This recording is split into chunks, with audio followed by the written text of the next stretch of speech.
I'm Ian Kennedy. I'm one of the practitioners here at True Wellness, and we're going to spend the next hour talking about allergies. I want to thank you for coming today, considering it's so beautiful out there. Hard to stay inside, so we'll do this in an hour, hopefully. My goal today is to have you all think about things differently, raise some questions for you, give you some natural solutions to allergy symptoms, and talk a little bit about what we perceive as allergies. Because when you start to talk to somebody about allergies, most people have a certain mindset on what that really is. And when we talk about allergies, it's a much broader experience. So for most people, when we talk about allergies, we're talking about sneezing and coughing and watery eyes and skin eruptions and hives and, you know, scratchy throat or tingly tongue, and all of that stuff can be categorized under allergy. And for most people that suffer with environmental allergies, things like pollens and molds and fungus and flowers and trees and all of that stuff, most practitioners today really see those allergies as secondary allergies. They're not primary allergies, even though they seem to be the thing that causes the symptom. And that's where people get locked up in, well, you know, I don't have allergies if my eyes aren't watering and if I'm not sneezing and coughing, or I have terrible allergies if my eyes are watering and I'm sneezing and coughing every time I go outside. So we've been thinking about doing this workshop for a long time. We typically do this once a year, and I was thinking about it the other day because I was outside cutting my grass. So I'm cutting the grass at home.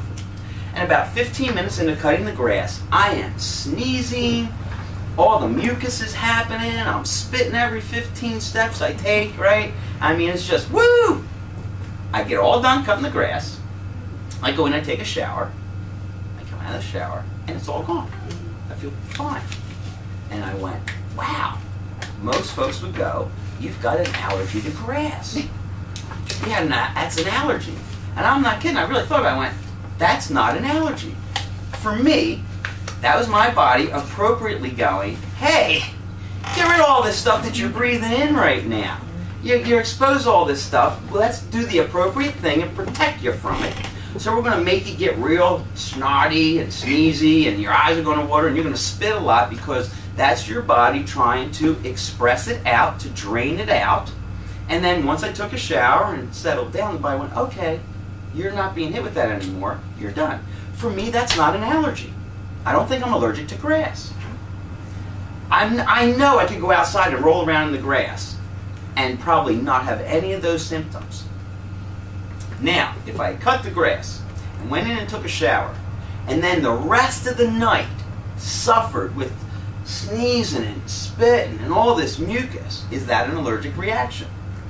Yeah, I would say yeah. But here's how I look at it.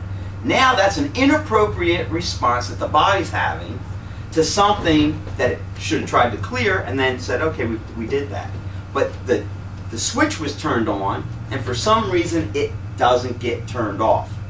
So now it's an overreaction. It's an overreaction to an appropriate stimuli. So I went, oh, am I allergic to grass? Well, in my mind, I'm not allergic to grass.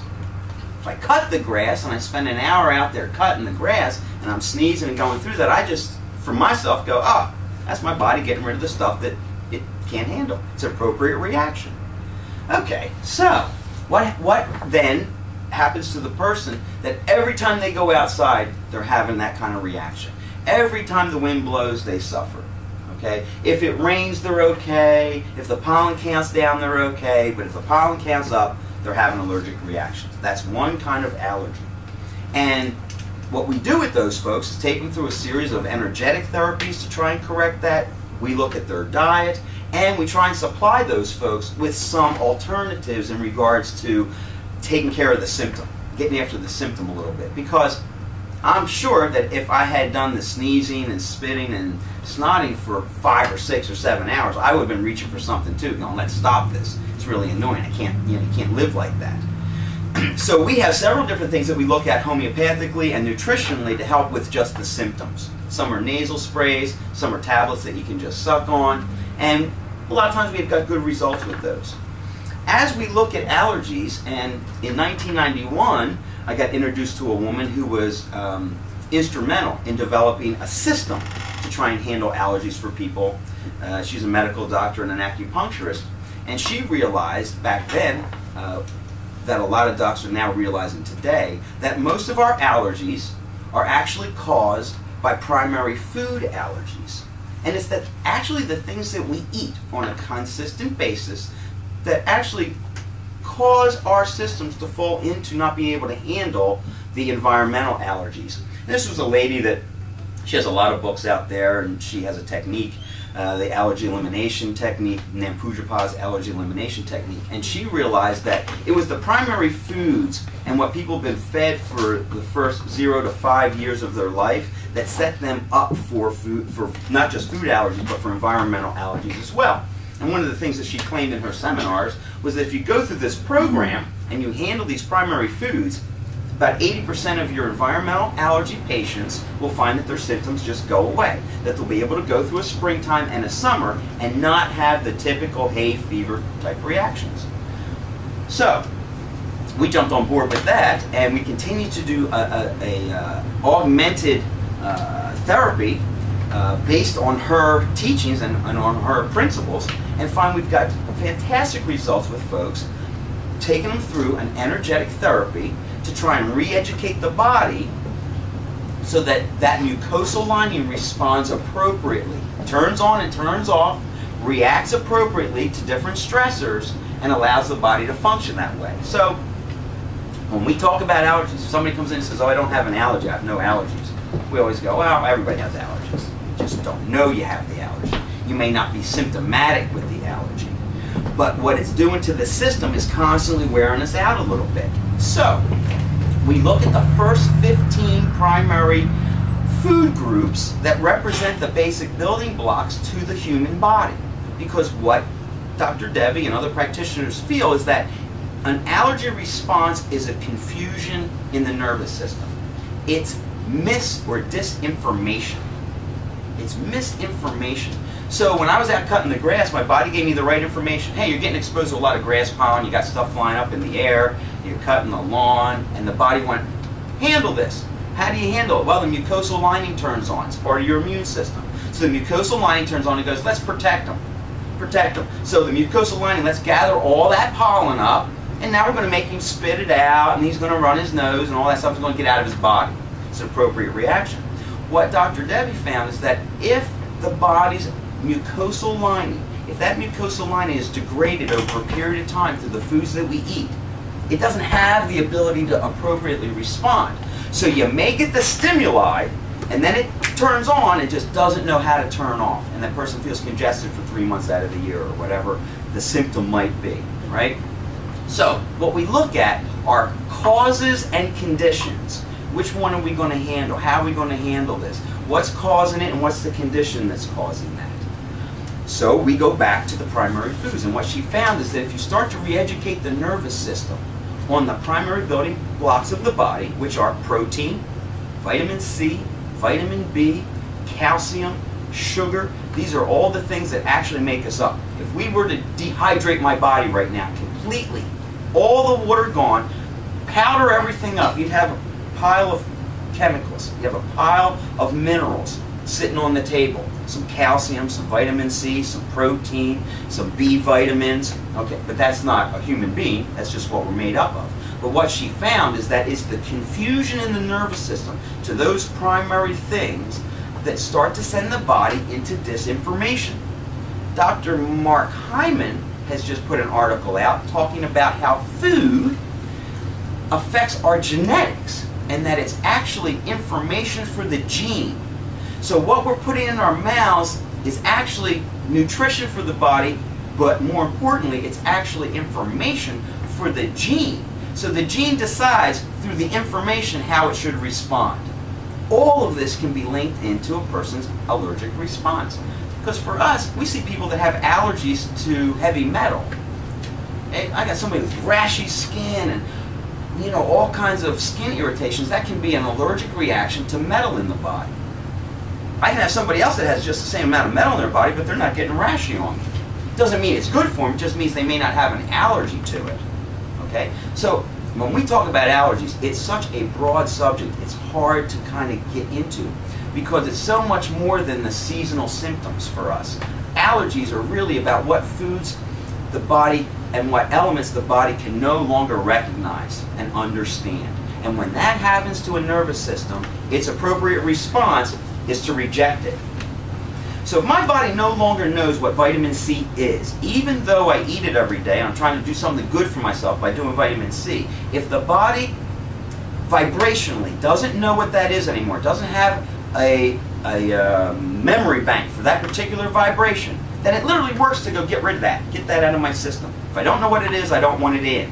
So by reintroducing just simple vibrations to the nervous system, the body goes, oh, that's vitamin C, I know what that is. I can take that in, I can utilize that appropriately. That's new information for me.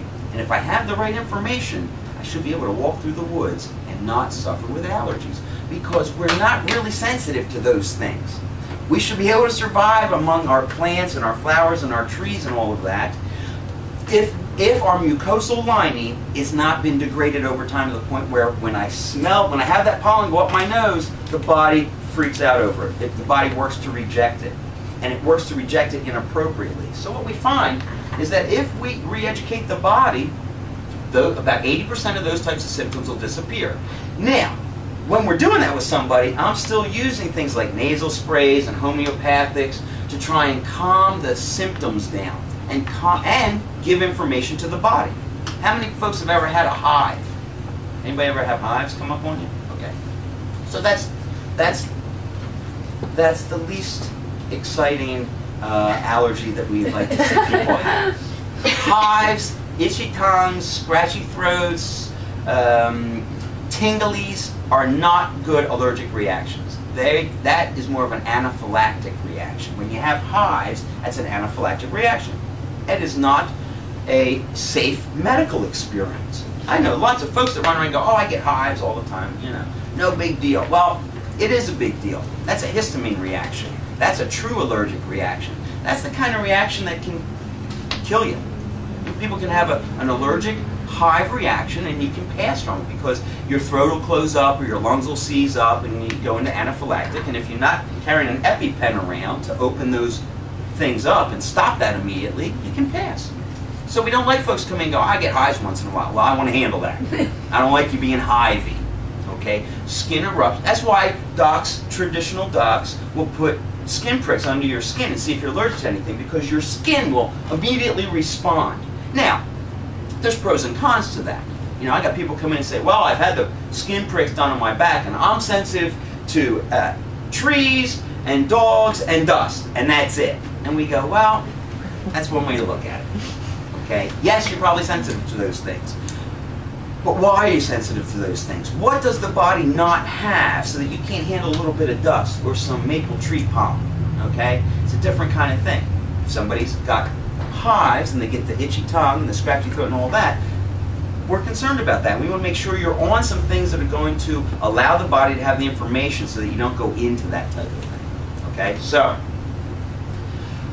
there's different homeopathics. Like I said, the nasal sprays are very good to help the sinuses. Nasotherapy is something that we do here in the office, which helps people with the symptoms of the allergies pretty dramatically. And that's really going through a series, typically 3 sessions, where homeopathics are dripped up into the sinuses. Kelly does a lot of it. She's very good at it. And they're massaged into the sinuses, and it helps with infections. It helps cleaning the sinuses out. And it helps change the internal milieu of the body. It actually helps heal the mucosal lining of the body so that it can deal with some of those things, because that's the barrier. That mucosal lining, which starts in our sinuses and works its way all the way through our digestive tract, all the way through this one beautiful sheet. Okay, it starts up here and it goes all the way through the digestive tract. It's a thin mucosal lining. If that's relatively healthy, you're going to be able to respond appropriately, not just to environmental stressors, but to other illnesses. When the mucosal lining gets degraded, then the body doesn't have the ability to have that barrier between the offending substance and an appropriate response. Then what happens is the offending substance comes in, there's no real barrier, and now it's deeper into my system. Then the body turns on and doesn't want to turn it off because it can't get it out now.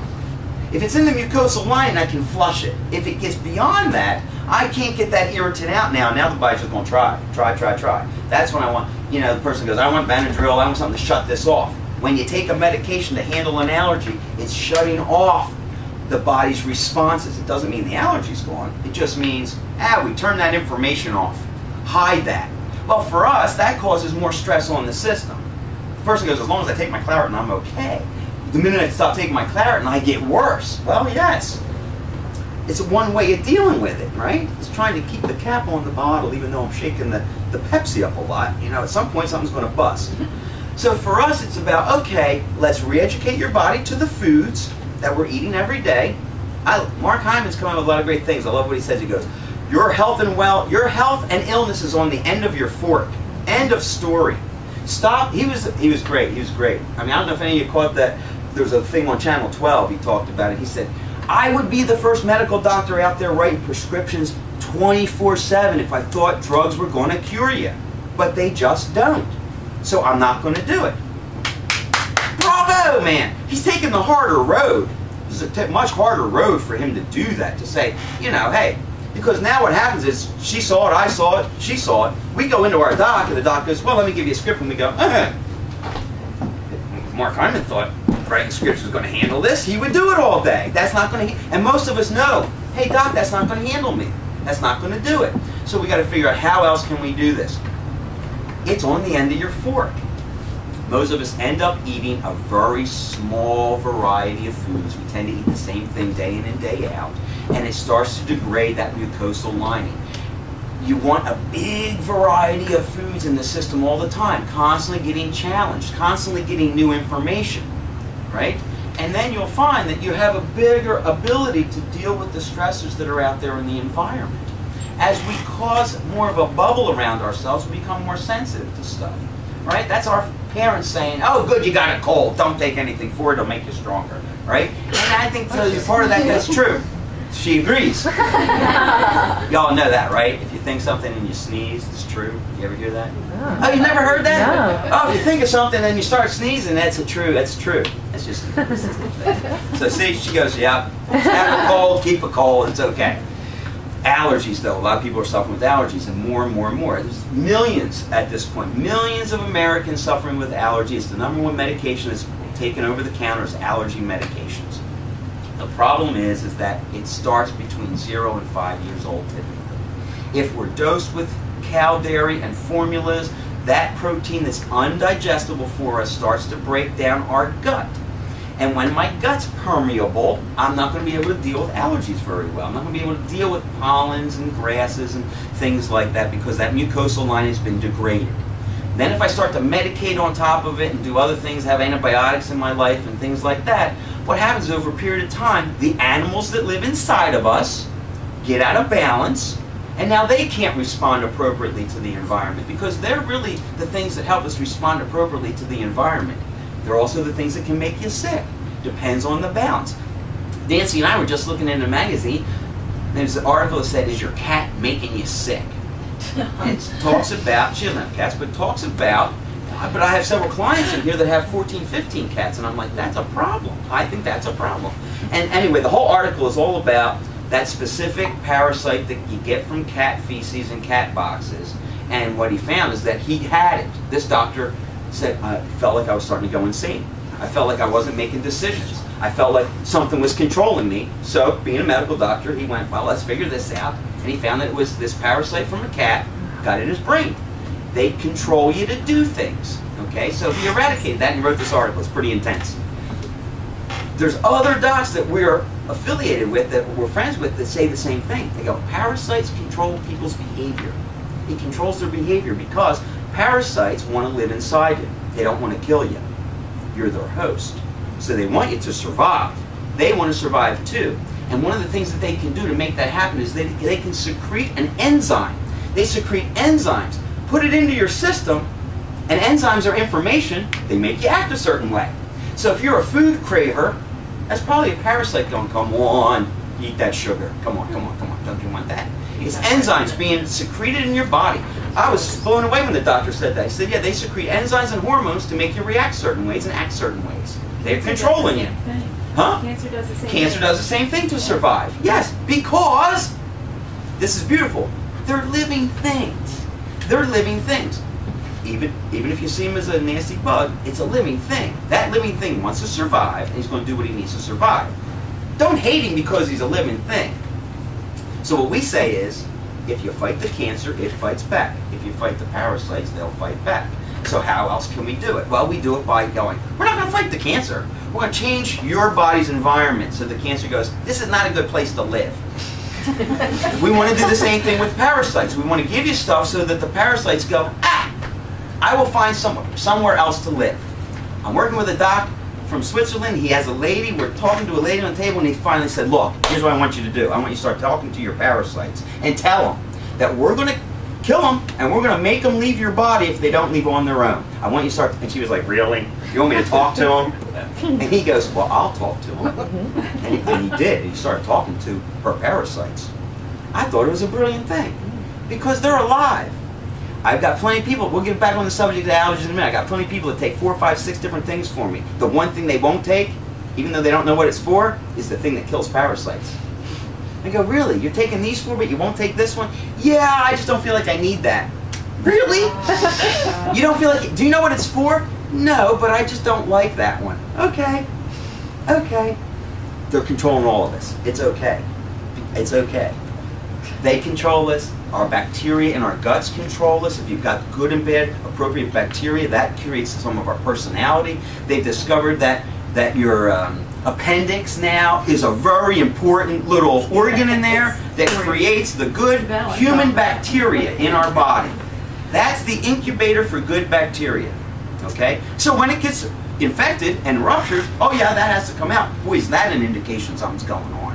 Right? So all of this, believe it or not for us, relates to allergy. Because for us, everything's an allergy. Every inappropriate response that the body has, for us, is an allergy. If it's an appropriate response, it's not an allergy. So if I get the rhinovirus, it's appropriate for me to have a cold for 5 or 6 days. Doesn't mean I won't take stuff to try and handle that, but it's an appropriate reaction. If I'm out cutting the grass and I get snotty for an hour, it's an appropriate reaction. Okay? When we're talking about allergies, we're talking about allergies that get into the system and are chronic for a long, long time. Chronic for a long time. Even though I may not have symptoms, maybe I'm just suffering from fatigue, but I'm eating a food that is constantly causing an allergic reaction cellularly in my body. I'm not having symptoms from it, but I'm fatigued. And over a long period of time, that causes an illness down the road. So when we look at the things that cause problems for folks, and I know you've all seen it before, you know, we look at heavy metals, we look at scars. These are all things that make us sick long term. We look at immune challenges, virus, bacteria, fungus, mold.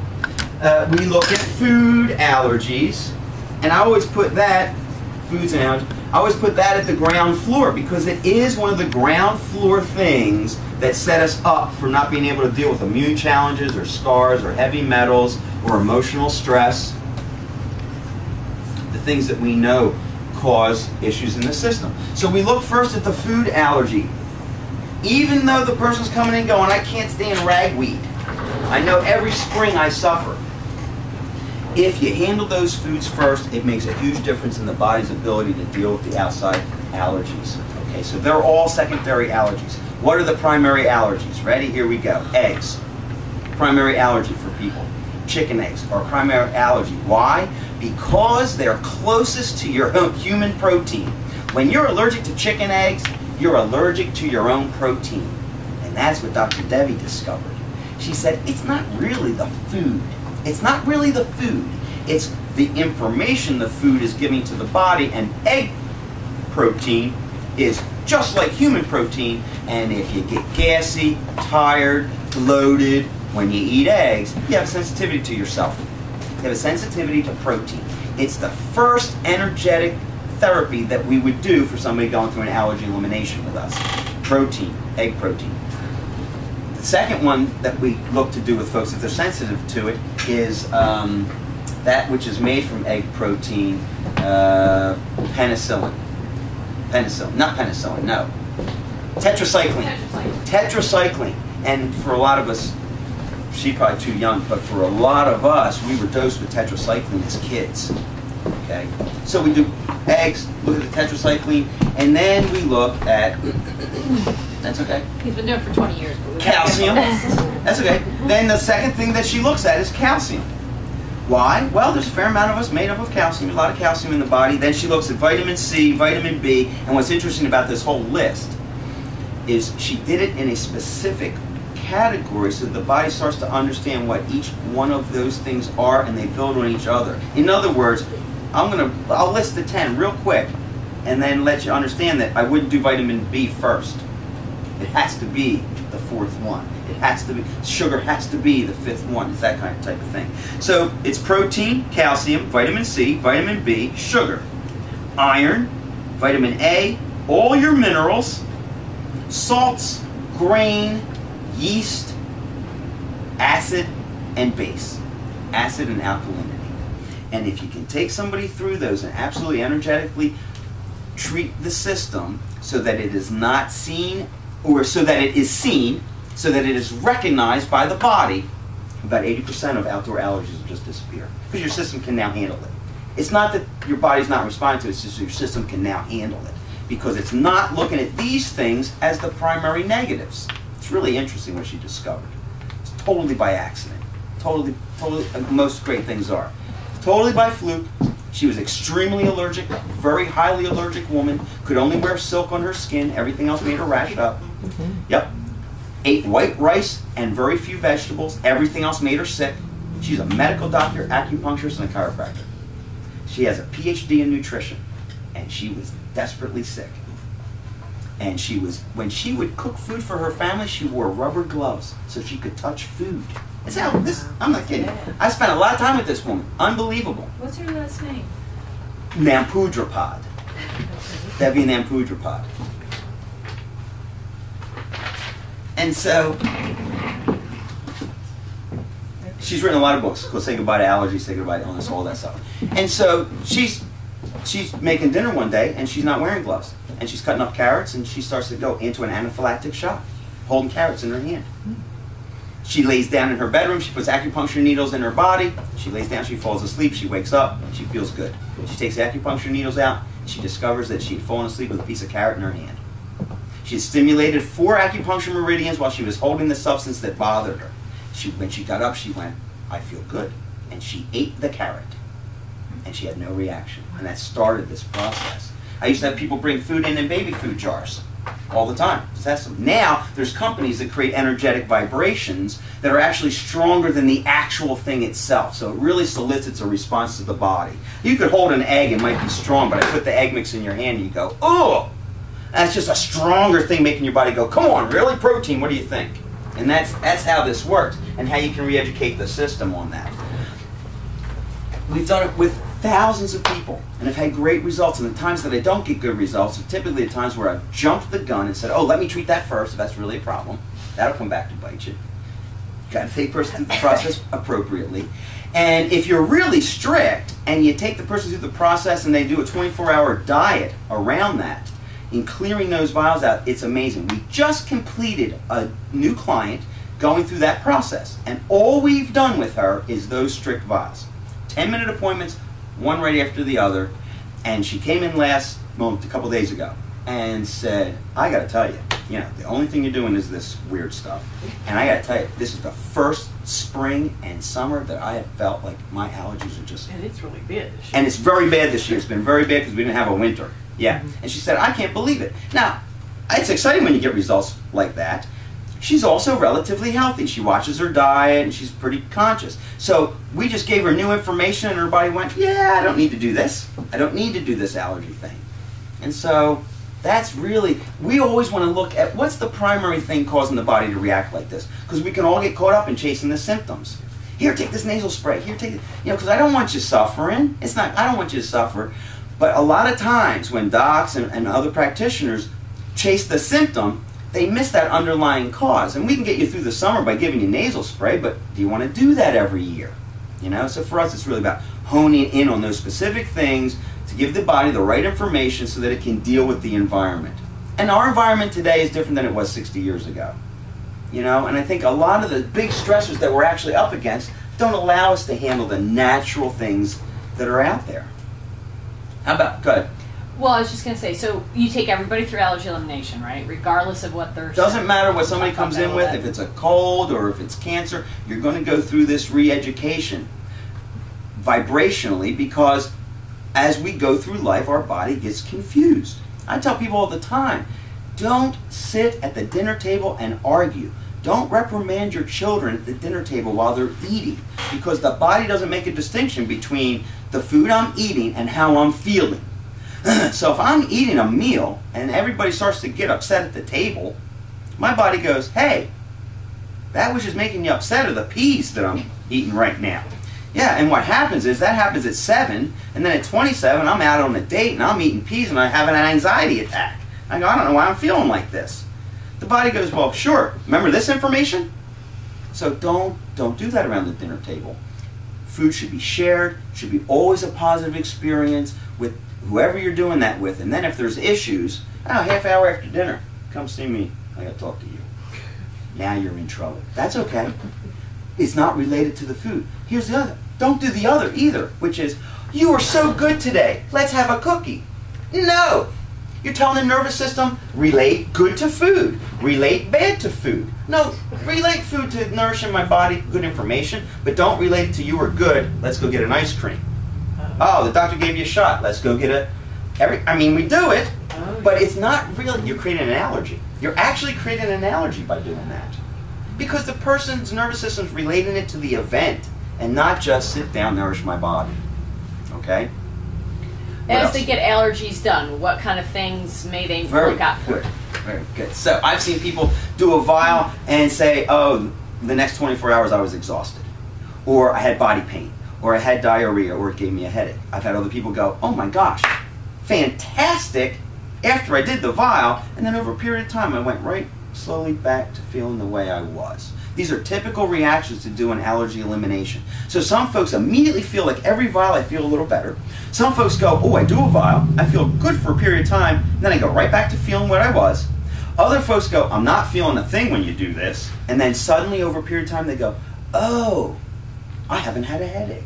They don't necessarily notice. It creeps up on them. It creeps up on them, and then suddenly it changes. And then other folks will go through a series of vials, not necessarily feel anything, do one, and then have a big breakthrough. So it depends, again, on how the body's taking in the information.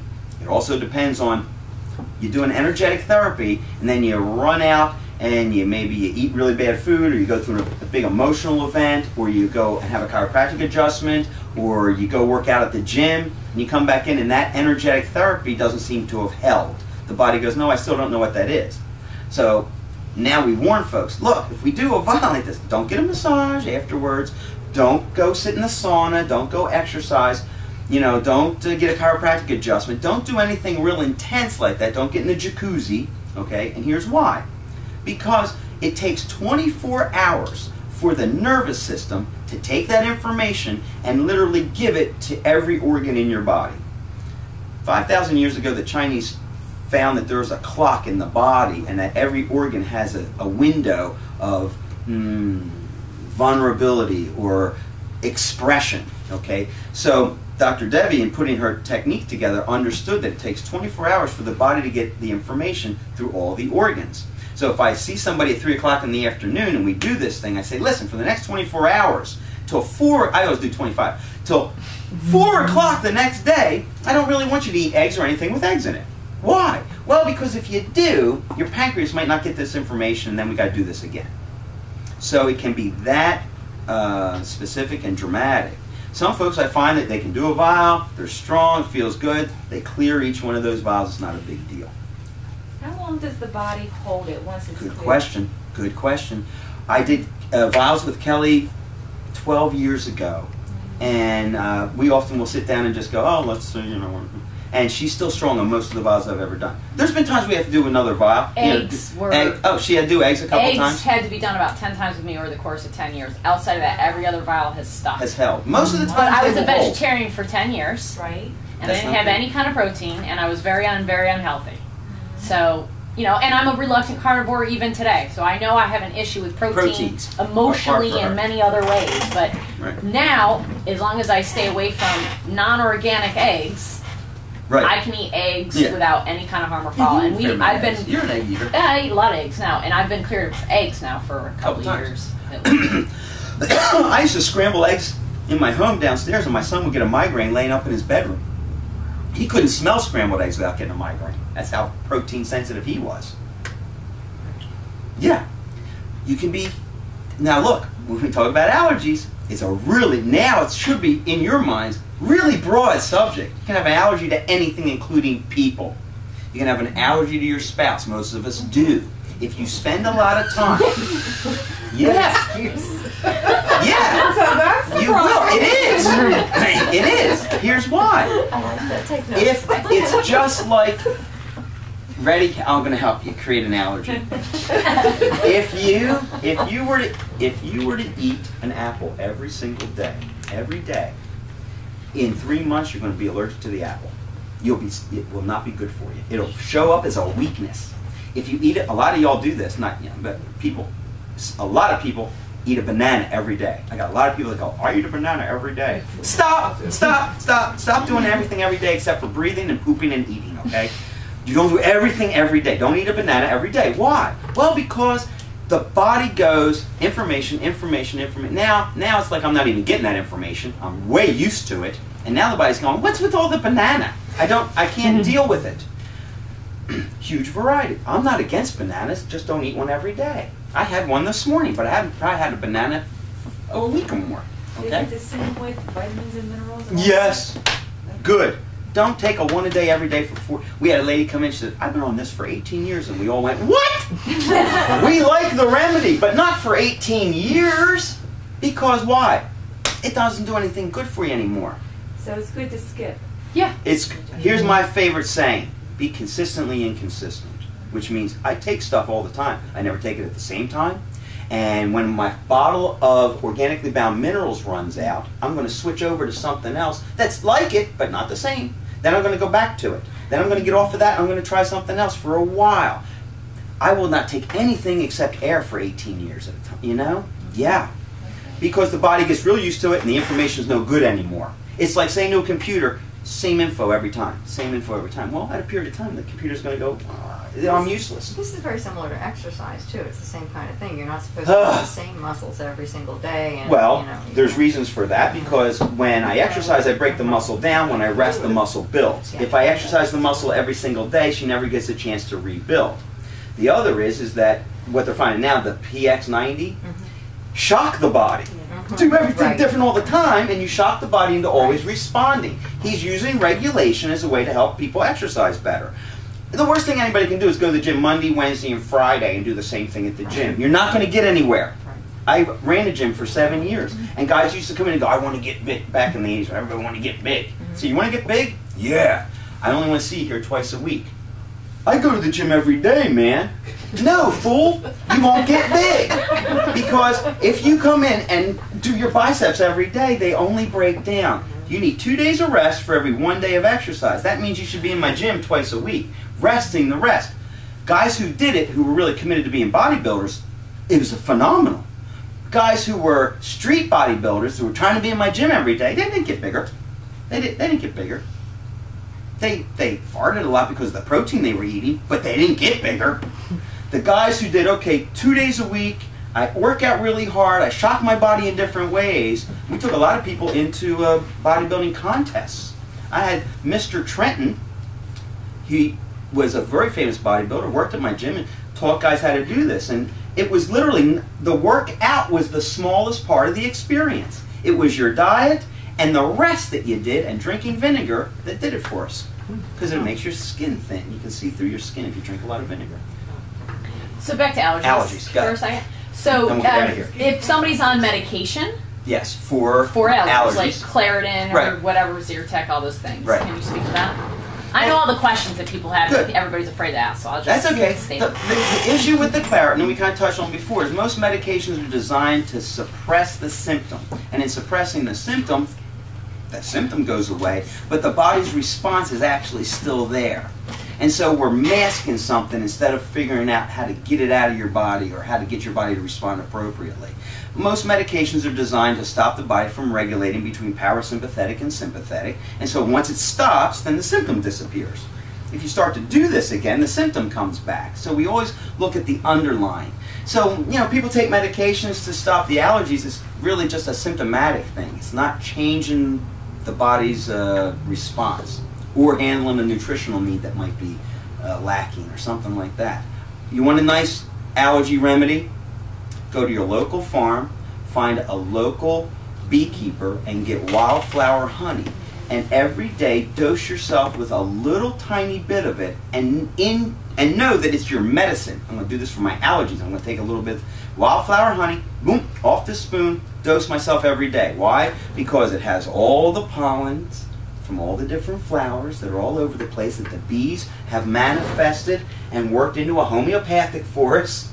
And now I can dose myself with all the flowers that are in my area, and that can absolutely calm down environmental allergies for you. But why is that different to take every day than something else you wouldn't want to do every day? Well, because the wildflower honey won't stop my regulation. It won't block the symptom. It's information.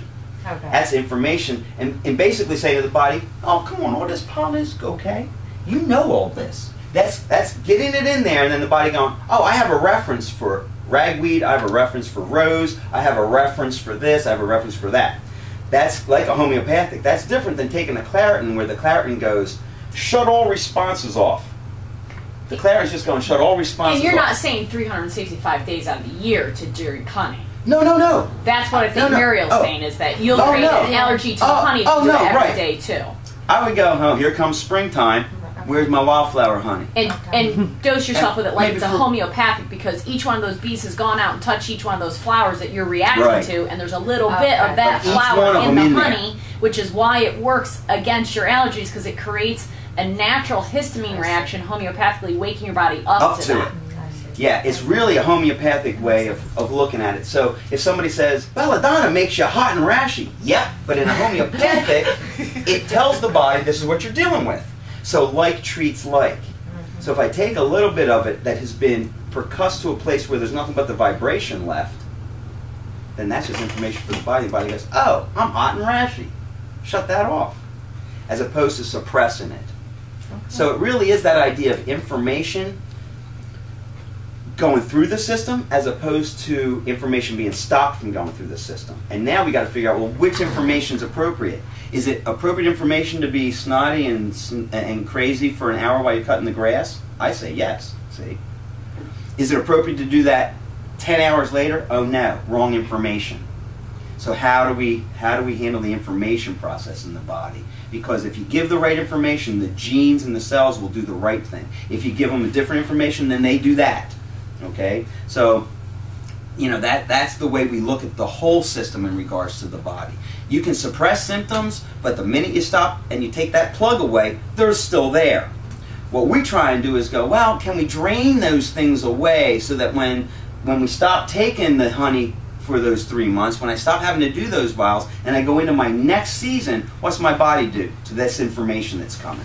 Because every year it's different information for us. This year they said horrible pollen, way out of control. Why? We didn't have a winter.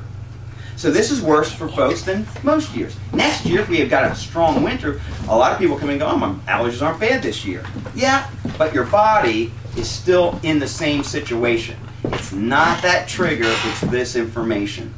Yeah, go ahead. I know you said nasos help repair the mucosal lining. Is there anything else we can do to help get that barrier back? So nasotherapies will do it, doing something called bowel sanitation, which is a set of homeopathic and pleomorphic remedies that rebuild the mucosal lining. There are symptomatic things that homeopathic companies have come out with to handle the symptoms of allergy, which is what we try and do while we're taking people through it. So things like, there's a homeopathic called Allergy. It's a tablet you can suck on. The nasal sprays I like because they go right in the mucosal lining of the sinuses. They also help folks clean up a little bit. Neti potting is very good if you can do that. Keeps the sinuses open and clean and clear from pollen. Because I'm not saying pollen is not a problem. It is a problem. If we shoot pollen up our noses, we're all going to get itchy and scratchy. And It's the body's response. Yeah, I want to get it out appropriately. I want to keep my sinuses clean appropriately. I don't want the overreaction, the negative reaction where the body's been turned on and not turning off to it. And avoiding cowdairy. Avoiding cowdairy is huge because it affects the mucosal lining. Most folks, if you can get away from cowdairy for a solid 30 days, your sinuses will clean up like you'd never believe. You will not feel congested. Heavy metals, chemicals, all of those things can cause it because they're an irritant to the mucosal lining. So we look at things that irritate the mucosal lining, which is irritating the immune system, and we go, well, yeah, sure, that tree's going to bother you, but that tree's not really the problem. It's just another stressor, but it's not really the problem. The problem is your mucosal lining's been degraded since you were 5. And the foods you've been eating aren't helping your body handle any of this. So it's about those types of changes over time. You've got, this is what I want. Yeah, and I just want, can I tell a quick story? Yeah, sure. So we had a kid that came to met us when he was 15 and he had EOE. Does anybody know what EOE is? Eosinophilic esophagitis. It's a real extreme allergy. Okay, EOE is a very extreme allergy. In your esophagus, it's the bacteria building up. Yeah, and it's irritating that, and what happens is over time, that will end up swelling up, inflaming, and that person stops breathing. Okay, so it's a very life-threatening disease. Typically, Western medical, the way they handle that is they do skin testing to find out what you're allergic to, right. at least what your skin is allergic right. to. And then they put you on what are known as allergy shots, and you go in once a week and you do allergy shots, and then they put you on Claritin and albuterol, and I was going to say albendazole, albuterol, what's the other one? Advair. Okay, and that will suppress the body's allergic response. Right. And then when it gets real serious, they will then put you on a restrictive diet. And so when we met, and they'll steroid you. A lot of these kids are on steroids because right. that stops. Well, that's what albuterol is. Okay, yeah, steroid you up. Yeah. So when we met him at 15, he was eating 4 foods. That's good. 4. Yeah. White foods, all white. 4 foods. Well, it didn't bother him because he was sick in his stomach from this, actually. He couldn't eat anything. He was pooping 11 times a day. So, and he was an athlete and really and weak, like a lacrosse player, but couldn't. But not good. So when we met him, I did all his assessments on him and found that it was allergies, but there were some other things that were contributing. He personally did not have any silver fillings in his mouth. Right. However, his mother did, and he was the oldest in line of family, so he detoxified mom in utero. So he had a preload of heavy metals. He had a couple scars, but his biggest issue was food allergies. I input him and took him through food allergies, and we did other work with him over the time, and I'm somewhat happy to say, I'm very happy to say actually, he no longer suffers with any of this. He can eat, unfortunately, pizza and not suffer. Yeah, he does. He can. He's in college. He's in college. He's at Penn State. He's doing what every college student does in college. And when we met him at 15, his mother's and father's whole goal was, can I get him to college and be a normal student and not have to be at the, and he went through his whole freshman year with maybe 2 emergency phone calls to us and text, and it was all self-induced. Well, yeah, now I'm telling you, from food. Stop being a normal college student and you will not suffer like this, Well, I drank this. Well, dude, you can't be drinking alcohol, but amazing turnaround. Yeah, so 15. And he had asthma, and he was on steroids for that.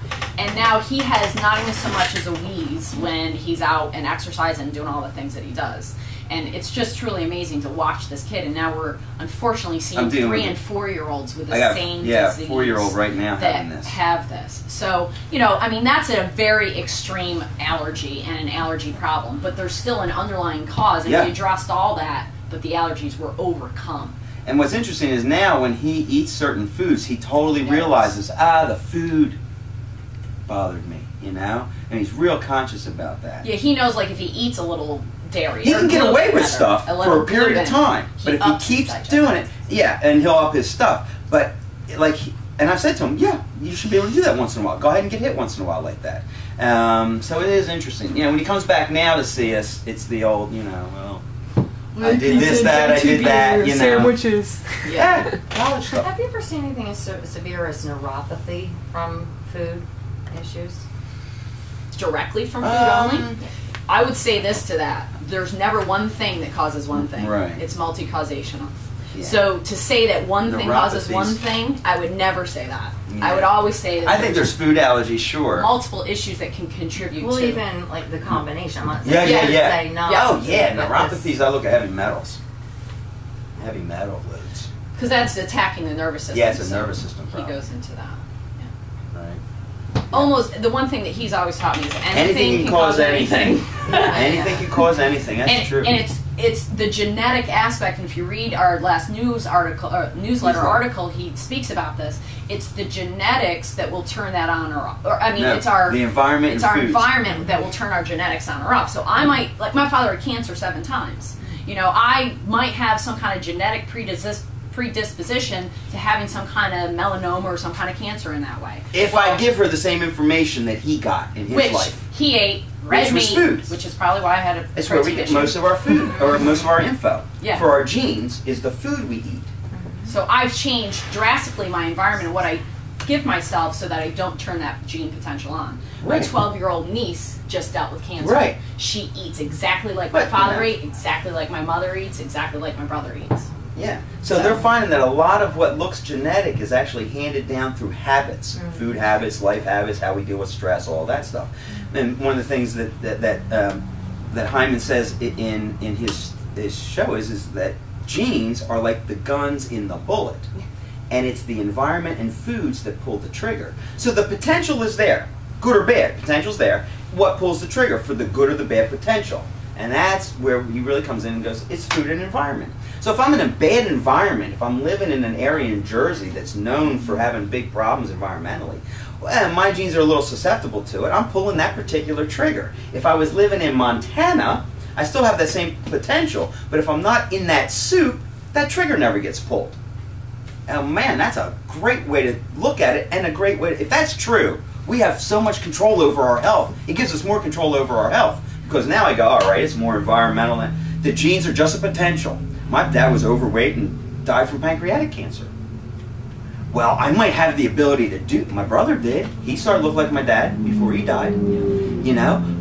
And it was the soup we're in. So if it's the soup we're in, I'm just going to try and watch the soup I'm in and maybe never turn that gene on to go down that road. Okay. Same thing with allergies. I think it's the same thing with allergies. So it's that potential. Is that gene thing as much conscious as it is food? As long as you think it, or is it more well, I think food our than thought the life thought has a of lot it? to do with how our genes respond. Absolutely. But it can't just hang it all on one thing. That's like somebody sitting, you know, I have a client that does this. I don't need to do anything because I just think about it and I'm healthy. No. No. Because I could fall into the same thing. I fall into the same thing. I go, my mind's pretty strong, man. I can. But no, that's not true. It doesn't have an effect. Absolutely. Do I want my cancer people to have great attitudes? Absolutely. Do I want, you know, you need, if you're coming in and life is beating you down, it's going to be hard to heal. It's going to be hard to heal. So my emotions have a great dramatic impact on my cells and my genes, but not the only thing. It's that darn combination of all of them. And that's why classical Western medicine has had such a hard time. What they finally have admitted to doing, and that they're comfortable with, is they manage disease. I will manage your diseases. Western medicine is good at managing diseases, and they'll let you live a long time managing your disease. They're okay with that to the point of going, yeah, we don't really, and I don't heal either. But there's a different way to look at it. I don't want to manage your disease. I want to ignore your disease to some level and just work on you and your body and make the disease go, I'll find somebody else. I need to find somebody else, whether that's cancer or whether that's a parasite or whether that's allergy. I want the body to go, it's not the best place in the world. I need to leave this apartment building and go find somewhere else to live. Well, if you can do that, that's pretty great. Does everybody know who Mark Hyman is? He keeps talking about him. Mark Hyman. He's the father of functional medicine in the States, and what we do is European biological medicine. And functional medicine is like the precursor to biological medicine. Mark Hyman is very familiar with Paracelsus Clinic and Dr. Rao and Dr. Braid that we're very familiar with. We've met him a few times. He wrote the foreword to Rao's book. Yes, and he's written other books, Ultra Metabolism, and Mark Hyman is a great resource. He actually has an office, I believe, in Connecticut or somewhere close. It's up here close. He's around. He's quite pricey, but you know, he's on television, and he's the father of functional medicine. And he's currently has a special on PBS, which is fabulous. And that's all about the sugar solution for the body. Just go to PBS, and I can't remember the name of it. The sugar solution. Dr. Mark Hyman. Dr. Mark Hyman. He's been on every weekend. He's on all the time, and it's fantastic. I mean, this is the guy that has taken people with diabetes that are on insulin. Calls it And in diabetes. one week, take them off of their insulin. In 1 week, they got normal blood sugars. He's coining a new term called diobesity, which is pre-diabetic problems. And everybody that ends up with diabetes, he looks back and goes, well, you all had these health issues prior to getting diabetes, and doctors are waiting until you get diabetes to do anything about it. So he's going, no, there's a new disease. We're calling it diabesity, and you got to handle it now. And it's pretty dramatic stuff. We love Mark Hyman because he educates a lot of people in what he does. It's like kind of the first step to get them to where they need to be, where they understand the dental aspects of all of it as well. But Mark has done, Dr. Hyman has done a fabulous job educating. I'm on his website a lot, and I get his newsletters. He just wrote a newsletter and apologized, saying, well, I guess you're all really depressed and scared over what I just wrote about mercury. And I haven't read the article yet. But he really knows Rao very well, and they're very much the same molded guys. He's just the American Rao. He's trying to be the American Rao. Yeah, and which is great. He's tried to take medicine in the last 20 years and get docs to see that functional medicine where he talks about nutrition and food, and what you healing eating, the body. and how you feeling, and what's your husband like. He's the one that got Dr. As opposed to, just to let you know. I would write your prescription for this, and you're good. That's awesome. It's great. It's great stuff. So, allergies. Yeah, there are things nutritionally you can take to help with allergies. The biggest organ that deals with allergies, the biggest organ that will deal with your sinus allergies is your liver. And if you take a supplement that will alleviate some liver stress, you'll find that the congestion in your head fades away. One of the best ones is called Antranex. Antranex is a supplement. It's a whole food supplement from Standard Process that's designed for your liver. But it will dry your sinuses up like nobody's business. And I tell folks, take 5, 6 a day, sometimes three times a day, 9 a day, and when your sinuses get too dry, stop. And let it come back and play with the Antranex on and off. Fantastic for deep sinus congestion and for liver congestion. Okay? Allerplex is something they designed specifically for outdoor environmental allergy. Okay? I have some folks that swear by it, absolutely love it. I feel like it works real well. What I like about both of them is that they're just food. So they're not telling your body to do anything to suppress it. They're basically giving your system a little something that you can deal with it. And then same thing. I have some folks that swear by Allergy from BHI, which is a heal product. This is a homeopathic. Homeopathics are all about information. You take the tablet, put it under your tongue, and suck on it in your mouth. You don't put it in your belly. And that'll give you information. I find that it helps folks with the same type of symptoms. I'm congested, I'm runny, kids do well on this. A lot of my children will dry up the clear mucus that's always right there. This will dry that up. And I didn't grab it, but histamine too. Histamine I like using for the I get hives. I have a scratchy, itchy, tingly tongue. I'm not going to give you that stuff. I'm going to put you on something called histamine. And histamine is a homeopathic remedy, information for the body to stop that histamine reaction, which is hives and the tinglies. And we have used this too. Like we had somebody come over to our house the other day, and I didn't know that she was allergic to dogs, and she starts petting my dog. And she started to get red. I'm like, why is your chest red? Oh, it's the dogs. Oh, I'm allergic to dogs. I'm like, I didn't know that. Here, let me go. Here's an allergy. And that's she instantly stopped getting red. I use the allergy a lot. When I feel like I'm getting a cold or congested, I'll find and take allergy, and it helps me a lot. And then I like both the nasal sprays. Sinusin and Lufil. Lufil they design more for outdoor environmental allergies, and Sinusin is more chronic sinus stuff, where all year long I feel like I got sinus stuff going on. So I'll often recommend these things to symptomatically handle you while we're putting the vials in your hand and we're doing the weird energetic stuff to eventually educate the body so that you don't argue. You're not on any of this for life. None of this is about being on it for life. Oh, you have allergies here, take this and I'll never see you again. This is to handle the symptoms so you don't suffer, so that I can get you through some of the environmental and food groups rather, and change that body's response. Any other questions about allergy stuff? Yeah. Go ahead. You mentioned cow dairy. Yeah. Someone told me that heavy whipping cream doesn't have the protein. Correct. Cream does not. Oh, so You can do that's cream and you can do Butter. butter. Yeah, cream and butter from a cow is important to have. Heavy cream. Heavy cream, not Heavy sour cream. Heavy whipping Heavy cream. cream. Heavy cream, Heavy cream's perfectly fine, and so is butter. not sour cream. It's the protein in the actual milk, cheese, yogurt, and ice cream that we can't seem to break down in our gut, and that causes the mucosal lining to start to get irritated, and that starts the cascading event of the food allergies. Because if I give misinformation to my gut, okay, like for instance with food dairy for the first 5 years, okay, formulas and food dairy, what happens is the gut goes, okay, this is how I react. Now, anything I put in there, the body reacts the same way. So now it's like, oh, I'm allergic to all my foods.